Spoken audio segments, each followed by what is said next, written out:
कहानी नीरू की है। पंजाब की नीरू की शादी दिल्ली के राहुल से होती है। दिल्ली कितना बड़ा शहर है ना, लेकिन आप लोगों का घर तो बहुत छोटा है।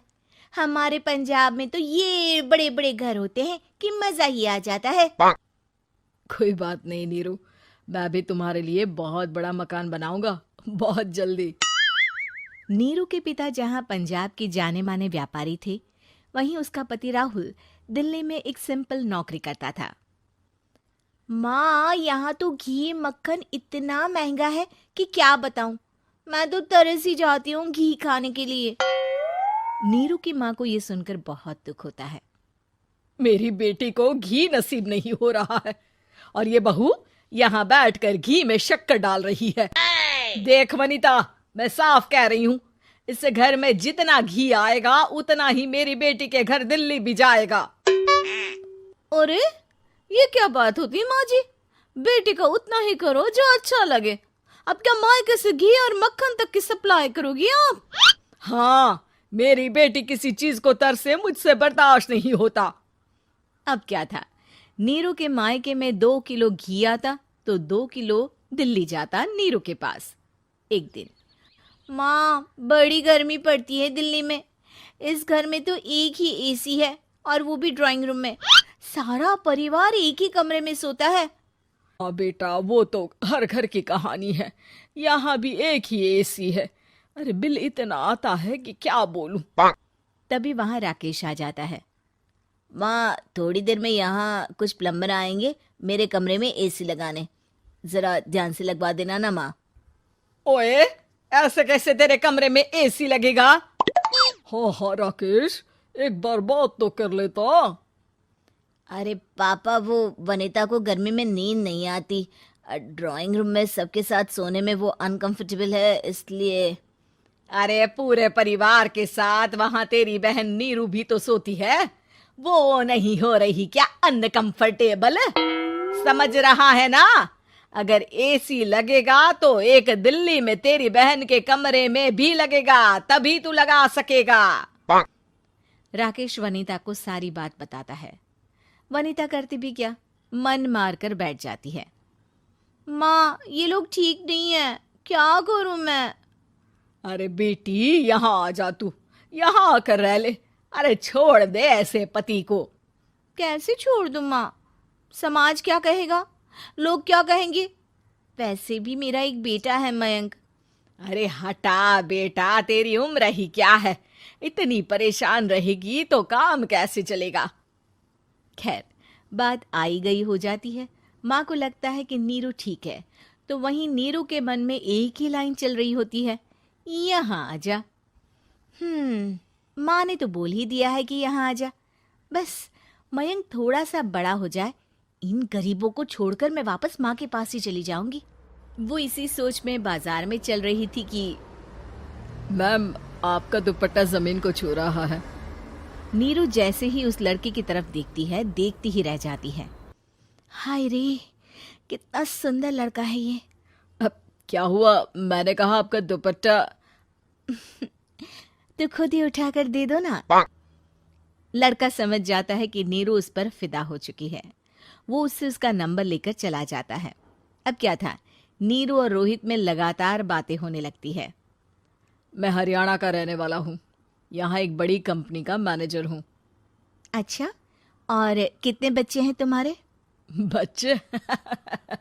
अरे मेरी तो शादी भी नहीं हुई है। तुम बताओ, शादी करोगी? नीरू शर्मा जाती है। अब लेकिन मैं तो पहले से ही शादीशुदा हूँ।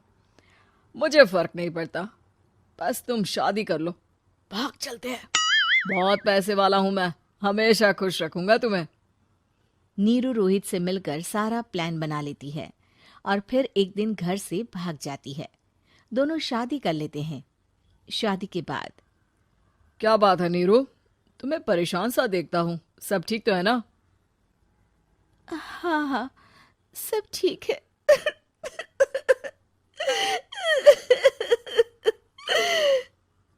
ये कहते कहते ही वो रोने लगती है। अरे क्या हो गया, रो क्यों रही हो? मैंने तुमसे एक बात छुपाई है और वही बात अब मुझे परेशान कर रही है। रोहित, मेरा एक बेटा भी है, उसका नाम मयंक है। क्या बात कर रही हो? ये तुमने मुझे पहले क्यों नहीं बताया? देखो नीरू, मेरी माँ को मैंने ये नहीं बताया है कि तुम शादीशुदा हो। बच्चा मैं मैनेज नहीं कर पाऊंगा। नीरू को समझ में नहीं आता कि वो क्या करे। तुम उस बच्चे को अपनी माँ को क्यों नहीं दे देती? नीरू चुपके से माँ को फोन करती है। माँ, क्या मयंक को तुम रख सकती हो? बेटा, मैं राकेश के साथ बात करती हूँ। आखिर घर का बेटा वही है, जो वो बोलेगा। वैसे भी बेटा, तूने जो किया है ना, उसके बाद से पूरा घर तेरी बुराई कर रहा है। मैं भी अब किसी से तेरे लिए लड़ नहीं सकती। राकेश बेटा, नीरू ने तो जो किया बहुत ही बुरा किया, लेकिन मैं सोच रही थी कि क्यों ना मयंक को हम यहाँ ले आए। तभी वनीता बोल पड़ती है। वाह जी, ऐसे कैसे यहाँ ले आए? यहाँ क्या भंडारा भरा है? और जिस बच्चे की माँ ने नहीं सोचा, उसके लिए हम क्यों सोचे? नीरू को एक बार तो अपने बच्चे के बारे में सोचना चाहिए था ना। अरे लेकिन तेरे पास भी तो लड़का नहीं है ना वनीता। माँ, वनीता ठीक बोल रही है।